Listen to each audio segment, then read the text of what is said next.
Om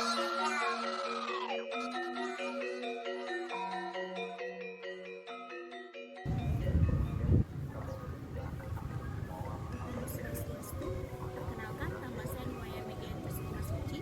Saya adalah mahasiswa dari Institut Agama Hindu Negeri Gede Puja Mataram, Prodi Ekonomi Hindu semester 4. Pada kesempatan kali ini, saya akan menjelaskan materi mengenai Weda Suti untuk memenuhi tugas mata kuliah Weda kelas B. Terima kasih.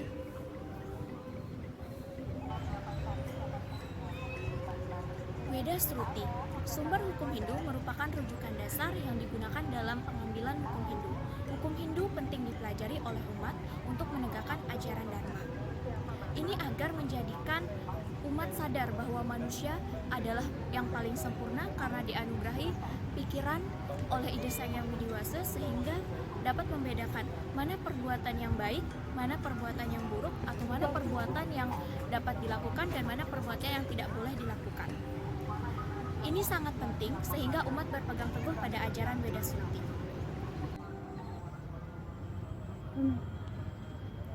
Weda Sruti merupakan Weda berdasarkan wahyu Tuhan atau Brahman yang didengarkan langsung oleh para maharsi. Sruti berasal dari kata sru yang berarti mendengar. Weda Sruti merupakan kelompok Weda yang ditulis oleh maharsi berdasarkan pendengaran secara langsung dari ide Sang Yang Widi Wasa. Adapun saptarsi penerima wahyu Weda, yang pertama Resi Gret Samada, kedua Resi Wasista, yang ketiga Resi Warmadewa, keempat Resi Wiswamitra, kelima Resi Atri, keenam Resi Bharadwaja, dan ketujuh Resi Kanwa. Keberadaan Weda Sruti termuat dalam kitab Nanawa Dharma Sastra 2.10, yaitu yang dimaksud Sruti adalah Weda dan Smerti adalah Manawa Dharma Sastra. Kedua pustaka suci ini tidak dapat diragukan kebenarannya karena keduanya merupakan sumber kebenaran agama dan hukum. Bagian-bagian Weda Sruti. Weda Sruti terdiri dari 3 bagian. Yang pertama, bagian mantra. Bagian mantra terdiri dari 4 himpunan atau disebut dengan Catur Weda Samhita yang ditulis oleh Maharsi Vyasa dan dibantu oleh 4 orang muridnya. Adapun bagian-bagian mantra, yang pertama, bagian Rigveda Samhita. Kitab Rigveda Samhita berisi tentang pujian-pujian untuk mengundang dewa supaya hadir dalam upacara yajna yang dilaksanakan. Adapun penulis kitab ini adalah Maharsi Pulaha. Yang kedua, Samaveda Samhita. Kitab ini membahas atau menguraikan tentang lagu-lagu pujian yang digunakan pada saat upacara yajna. Adapun penulisnya adalah Maharsi Jaimini. Yang ketiga, Yajurveda Samhita. Kitab ini memuat ajaran tentang hakikat atau pokok pelaksanaan yajna. Yajurveda ada 2. Yang pertama Yajurveda putih atau disebut dengan Sukla Yajurveda. Sukla Yajurveda menekankan pada mantra-mantra atau doa-doa yang digunakan pada saat upacara yajna. Yang kedua, Yajurveda hitam atau disebut dengan Krishna Yajurveda. Krishna Yajurveda menekankan pada arti dan hakikat pokok pelaksanaan yajna. Adapun penulis kitab ini adalah Maharsi Vaisampayana. Yang keempat adalah Atharva Weda Samhita. Kitab ini memuat tentang tuntunan hidup dalam sehari-hari yang berhubungan dengan kehidupan duniawi. Mantra-mantra dalam kitab Atharva Weda bersifat magis. Pendeta yang melantunkan mantra-mantra dalam kitab Atharva Weda disebut dengan Gopata Brahmana. Kitab Atharva Weda biasanya digunakan pada saat pemujaan yang ada di rumah.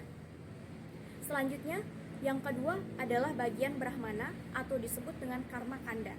Menurut Dharmaputra, kitab Brahmana merupakan kitab yang memuat tentang kewajiban hidup beragama. Kitab Brahmana juga membahas mengenai himpunan mantra-mantra atau doa-doa yang digunakan pada saat upacara yajna.